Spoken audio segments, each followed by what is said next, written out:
Telephone interviews are difficult, and I think we fully appreciate that. They're difficult as well for the employer often. They often take place for a number of reasons. Geographical can often be one. Also, it's a lot quicker in terms of being able to do a number of them over a period of time.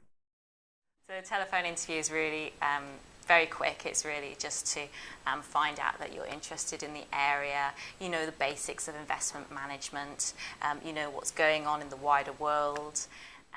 Common pitfalls about the telephone interview is obviously because you're not face-to-face, lots of people have got the pre-prepared answer. And I can almost hear the pages flipping in the background. You know, it's important that you kind of remain quite natural over the telephone interview. Candidates often struggle if they get asked the question, you know, could you talk about your 3 strengths and your 3 weaknesses? They always worry about that question. And if you do get asked that question, why 3 weaknesses? You know, it's important to be honest, really, and then to talk about how you're overcoming those weaknesses. Whilst we acknowledge the difficulties of communicating over the telephone, the key pieces of advice that I would give is have your notes in front of you. It's an advantage of doing the interview over the telephone. The second piece is to make sure that you're writing notes, so when the interviewer introduces themselves, you've got the advantage of being able to take down their name, where they work, and it helps you build rapport straight away if you use their name throughout the interview. I think with the telephone interview, the key thing is to sound interested.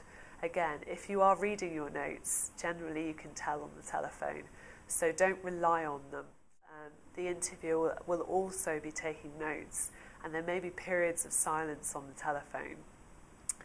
If in doubt, always ask the interviewer in those periods of silence, would you like me to continue? The interviewer will probably let you know whether they feel they have enough evidence or whether they'd like you to carry on. And I think that's the key thing, is to overcome the nervousness of not being face-to-face with someone, is to throw some of the emphasis back to the interviewer and to ask them if you'd like to continue or whether you'd like to cut it to keep it more succinct.